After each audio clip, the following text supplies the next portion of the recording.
Hello, नमस्कार मित्रांनो. तुमचं पुन्हा एकदा आपल्या व्हिडिओमध्ये स्वागत आहे आणि मी तुम्हाला एक बिलकुल वेळ वाया न घालवता काही डेटा दाखवत आहे. तो डेटा तुम्ही नक्की थोडा ऑब्झर्व करावा आणि त्याच्यावरती थोडा विचार करावा, अशी माझी विनंती आहे. तर हा आपला डेटा आहे जो MPSCचे आपले ड्रग इन्स्पेक्टरची जी एक्झाम झालेली त्याच्यामधले 140 अबोव कॅन्डिडेट जे आहेत, त्याचा थोडं मी बघितलं की किती आहेत 140च्या अबोव कॅन्डिडेट. त्याच्यामध्ये काहीतरी बहुतेक कन्सिडरिंग डिस्क्वालिफाय झालेला आहे कॅन्डिडेट ऑलमोस्ट 20 कॅन्डिडेट येतात. मग 20 कॅन्डिडेट होत आहेत माझ्या माहितीप्रमाणे आणि हे कॅन्डिडेट आहेत म्हणजे आपण त्या त्या नावानं आपण रिडॅक्ट केलेलं आहे, म्हणजे ॲनॉनिमस ठेवलं आहे. फक्त आपल्याला नंबर्स बघायचे आहेत, मार्क्स पडलेले आणि काय आहे ते इंटरव्ह्यूला त्यांना किती मार्क्स दिले. रँक वगैरे काय नाही याच्यामध्ये मेन्शन केलेलं आपण. त्यामुळं आपण पूर्णपणे त्या गोष्टीचा काय म्हणतात ते त्या गोष्टीला पर्सनल गोष्टींना साईडला ठेवून ह्या गोष्टी आपण ॲनालाइज करत आहोत. तो ह्याच्यामध्ये नावं नाहीत, फक्त रिटर्न टेस्टचे ड्रग इन्स्पेक्टरचे मार्क आहेत प्लस इंटरव्ह्यूचे मार्क्स आहेत, टोटल आहे. आणि किती 140च्या वरती आहेत कॅन्डिडेट तो एक आहे. तर त्याच्या आणि आउट ऑफ 50 बहुतेक आपली हे झालेली इंटरव्ह्यू ह्या कॅन्डिडेटची त्यापैकी त्यांना किती मार्क्स होते. तर याच्यामध्ये जर आपल्याला दिसतं की 165 ते खाली असेल तो 140.50 हे हे टोटल नंबर्स आहेत. आणि तुम्हाला एक सांगायचं आहे की हे कॅन्डिडेट 1, 2, 3 जे आहेत ते काय रँक्स नाही आहेत, म्हणजे असं असं एक ॲनॉनिमस ठेवलेलं आहे आपण फक्त रिटर्न टेस्टचे मार्क, इंटरव्ह्यूचे मार्क्स आणि टोटल याच्यावरती फोकस करावं ही माझी विनंती. आणि अजून एकदा एक डिस्क्लेमर द्यायची माझी इच्छा आहे की हे जे ॲनालिसिस आहे हे फक्त एक इन्फॉर्मेशन आहे. आपण याद्वारे कोणालाही हायलाईट करत नाही, टार्गेट करत नाही किंवा कोणावरती कसलाही अक्यूज करत नाही किंवा डिफेम करत नाही एक कोणत्याही इंडिव्हिज्युअलला. आपण फुल ट्रस्ट ठेवतो आपल्या MPSC आयोगावरती आणि जी पण त्यांची परीक्षेची प्रोसेस आहे त्यावरती. पण हे फक्त एक क्युरिओसिटीच्या कन्सिडरेशनमध्ये ठेवून एक ॲनालिसिस केलेलं आहे. त्यामुळे ह्याला एक ॲनालिसिसच्या थ्रूच बघावं आणि आपले जर याच्यामधून काही क्वेश्चन्स आणि डाऊट्स किंवा शंका असतील तर त्या बाबतीत आपण नक्कीच आपल्या या व्हिडिओच्या कमेंट सेक्शनमध्ये आपण कमेंट करावी. मी त्याला नक्कीच रिप्लाय देण्याचा प्रयत्न करेन. आणि आपला पूर्ण ट्रस्ट आहे आपल्या आयोगाच्या प्रोसेसवरती, ट्रान्सपरन्सीवरती आणि रिक्रुटमेंट प्रोसेसवरती. त्यामुळे त्या बाबतीत आपल्याला कोणतीही शंका नाही आहे. पण जो पण डेटा आहे तो फक्त आपण क्रॉस चेक आणि क्रॉस व्हॅलिडेट करत आहे एवढंच. तर चला आपण थोडेफार पॉईंट्स बघूया. तर याच्यामध्ये आपण बघतोय की 1 ते 20 कॅन्डिडेट आहेत. 1 ते 20 म्हणजे टोटल 20 कॅन्डिडेट आहेत, जे 140 ते टॉपला 165चा जो कॅन्डिडेट आहे रिटर्न टेस्टमध्ये तो आहे. आणि त्याच्यामध्ये आपल्याला काय दिसून येतं की 140चे फक्त 20च आहेत. आउट ऑफ 484 आहेत कॅन्डिडेटनी एक्झाम दिलेली. आणि मला वाटते 3 कॅन्डिडेट असे आहेत की जे डिस्क्वालिफाय झालेले. म्हणजे मला वाटतं 486 टोटल लोकांनी इंटरव्ह्यू दिलेले आउट ऑफ 506 का 504 होते कॅन्डिडेट बहुतेक. त्यापैकी 486 जणांचा इंटरव्ह्यू झालेला, त्यामधले 3 डिस्क्वालिफाय झाले. तो पण एक कॅन्डिडेट आहे की जो त्याला सुद्धा चांगले मार्क होते टेस्टमध्ये, पण त्याला इंटरव्ह्यूमध्ये नाही झालं, काहीतरी 40% मार्क मिळाले, त्यामुळे तो डिस्क्वालिफाय झाला. मग आता हा तुम्ही म्हणत असाल की डेटा बघून आपल्याला काय समजणार किंवा आपल्याला काय ह्याच्यामधून काय काय आपल्याला विचार करायचा आहे. तर ह्याच्यामधून आपल्याला विचार असाच करायचा आहे की जो आपण आत्तापर्यंत जे बघितलं आहे न्यूज माध्यमामध्ये किंवा जो आपला पहिल्यापासूनचा जो मुद्दा लागून राहिला आहे की बाबा एवढे नंबर्स आले, लाईक एवढे क्वेश्चन्स आले ह्याच्यामध्ये, काय माहित ते व्हॉट्सअप थ्रू झाले, 70 झाले, 90 झाले, काय म्हटलं जाते. मग त्या 70-90 जर आपण क्वेश्चन जर टॅली केले तर ऑलमोस्ट 70 क्वेश्चन्सचे किती होतात, 140 होतात. 90चे ऑलमोस्ट त्याच्या अबोव जातात.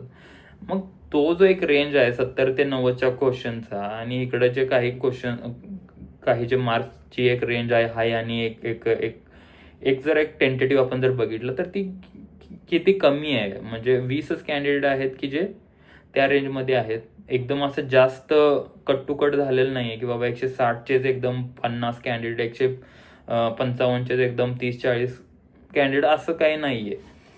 आणि ते त्यामुळे कसं होतं की आता त्याच्या वेगळ्या साईडला मला काय सांगायचं आहे की आता जर 20च कॅन्डिडेट आहेत आणि काही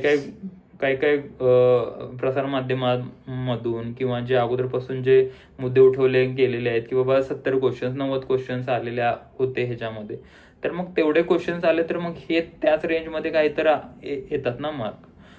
तीच एक रेंज आहे की बाबा 160 ते 140. मग त्याच रेंजमध्ये हे सगळे मार्क्स आहेत. आणि अजून एक गोष्ट अशी आहे की ज्यांना चांगले मार्क्स आहेत त्याच्यामध्ये काय म्हणतात ते टेस्टमध्ये, की ज्यांना चांगले मार्क्स आहेत त्यांना तुम्ही बघितलं तर इंटरव्ह्यूमध्ये कमी मार्क्स दिसतात. जर तुम्हाला जर बघायचं असेल तर अजून व्हिडिओ हा थोडा मागे घेऊन बघा. याच्यामध्ये तुम्हाला ऑब्झर्व होईल किंवा तुमच्याकडे PML अगोदरची असेल डाउनलोड केलेली तर त्यामध्ये सुद्धा तुम्हाला अशी उदाहरणं आढळून येतील की त्यामध्ये असं आहे की ज्या विद्यार्थ्यांना जास्त मार्क्स आहेत टेस्टमध्ये त्यांना इंटरव्ह्यूमध्ये कमी आहेत आणि ज्यांना टेस्टमध्ये कमी आहेत त्यांना जास्त आहेत. म्हणजे हा थोडाफार कन्सिस्टंट नाही आहे, पण हा पण एक थोडंफार काही ठिकाणी एक्झाम्पल्स आहेत की आता फॉर एक्झाम्पल एका कॅन्डिडेटला 152 आहेत की त्याला 32 मार्क आहेत इंटरव्ह्यूमध्ये, पण त्याच केसमध्ये 165 जो टॉपचा कॅन्डिडेट आहे त्याला 27 मार्क्स आहेत. मग असं एक थोडंफार आहे की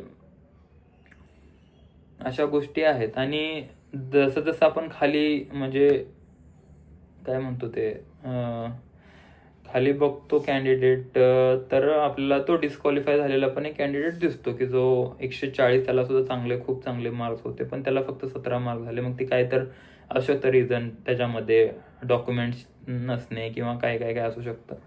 पण असो, त्या गोष्टी त्या काहीतरी गोष्टी असू शकतात त्या बाबतीत नाही. पण आपल्याला एक रिटर्न टेस्टची रेंज आपल्याला एक समजून घ्यायची होती आणि त्या बाबतीत आपल्याला थोडं अनालाइज करायचं होतं की हां, जर 140 मार्क्स आहेत, 140 ते 165 मध्ये 20 कॅन्डिडेट आहेत आणि जर आपलं जे प्रसारमाध्यमातून आणि जे आता जे आहेत मीडियामध्ये ज्या आपल्याला ऐकायला मिळतात गोष्टी की एवढे क्वेश्चन झालेली किंवा काय झालं हे ते असं सगळं आपलं 70, 80, 90 काय पण जो आहे तो आकडा, मग तो जर आकडा त्यामधला कोणताही आकडा जर खरा असला, 70 असू दे, 80 असू दे, 90 असू दे, त्या रेंजमध्येच हा सगळा मार्कचा पॅटर्न आहे आणि हाच पॅटर्न कन्सिस्टंट दिसतोय.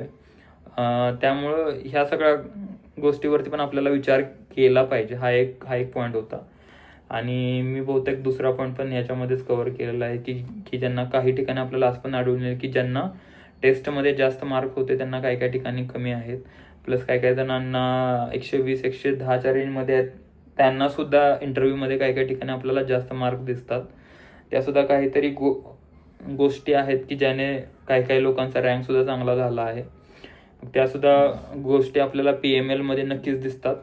आणि त्यानंतर अजून एक गोष्ट येते की जे 19 कॅन्डिडेट, म्हणजे मला वाटते 504 का 506 टोटल कॅन्डिडेट होते क्वालिफाय झालेले, त्यांचे सुद्धा तिथं मार्क्स नव्हते. त्यामुळे ते 506 का 504 कॅन्डिडेट आहेत त्यापैकी मला वाटते 486 जणांनी काय तर अपिअर झाले इंटरव्ह्यूला. मग त्यानंतर मला वाटते 18 का 19 कॅन्डिडेट राहतात, म्हणजे की जे अपिअरच झाले नाहीत, ॲबसेंट होते किंवा काही कारणास्तव त्यांना जमलं नाही किंवा काही डिस्क्वालिफिकेशन जरी असं तर त्यामध्ये आलं असतं, पण ते काय 19 कॅन्डिडेटला काही जमलं नाही का काय नाही, तो एक विषय आहे. पण त्या 19 कॅन्डिडेटला माझं नक्कीच नक्कीच एक माझी विनंती असेल की त्यांनी सुद्धा आपले मार्क्स चेक करून बघावे, आयोगाकडे रिक्वेस्ट करून चेक करावे की त्यांचे मार्क्स किती आहेत, काय आहेत. नक्कीच त्यांचे सुद्धा चांगलेच मार्क्स असणार आहेत. त्यामुळं पण आता असो, त्यांनी आता तो चेक केलंच नाही तर त्यांना सुद्धा कसं कळणार ते. त्यानंतर थोड्या वेळानंतर त्यांना मे बी समजेल न समजेल, ह्या गोष्टी वेगळ्या आहेत. त्या काही दिवसानंतर आपल्या प्रत्येकाचे इंडिव्हिज्युअल मार्क्स येतात असे म्हणतात MPSC वरती. मी स्वतः एक फार्मासिस्ट आहे, त्यामुळं ही गोष्ट जरा मला रिलेट करते. त्यामुळे मी ह्या बाबतीत मी थोडंफार माहिती मांडतोय जे माझ्या डोळ्यातून जे मला दिसतंय त्या वेळेनं. आणि हां, तर विषय तो होता की जे 19 कॅन्डिडेट आहेत आपली नक्कीच माहिती चेक करून घ्यावी. माहिती इन द सेन्स मार्क्स वगैरे, OMR शीट जर त्यांना लवकर बघायचं असेल तर नक्कीच रिक्वेस्ट करून बघू शकता. त्या गोष्टी तुम्ही नक्कीच केल्या पाहिजेत. तुम्हाला सुद्धा समजून येईल. तुमचे जर चांगले मार्क्स असतील तर एक नक्कीच समाधान मिळेल तुम्हाला, आणि त्यावरून सुद्धा समजेल की तुमचे मार्क्स किती आहेत आणि तुम्ही कुठं होता. आणि त्यानंतर मग ह्या रेंजमध्ये तुम्ही असता. तुम्ही मे बी जेन्युअन कॅन्डिडेट असू शकता. जर कारणास्तव जर तुम्हाला नाही जमलं वगैरे अटेंड करायला इंटरव्ह्यू वगैरे जे पण असेल, पण त्यासाठी नक्कीच आपल्याला वाईट वाटतं. आणि हे झालं ओके 140+ कॅन्डिडेट 20 तो एक पॉईंट झाला. प्लस जास्त मार्क्स इन इंटरव्ह्यू लेस, की ज्यांना टेस्टमध्ये जास्त मार्क्स आहेत त्यांना टेस्टमध्ये जास्त, त्यांना इंटरव्ह्यूमध्ये कमी. तो पण पॉईंट झाला. 19 कॅन्डिडेट जे अपियर नाही झाले इंटरव्ह्यूला, तो एक पॉईंट आपण कव्हर केला याच्यामध्ये.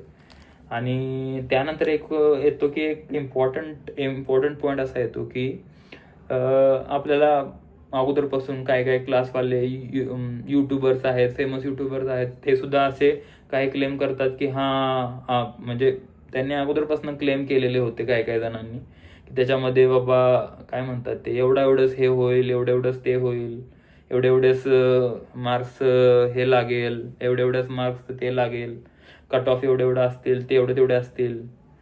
ह्या गोष्टी अगोदरच काही जणांनी स्वयंघोषित जे होते काही क्लासवाले त्यांनी अगोदरच बोललेल्या होत्या.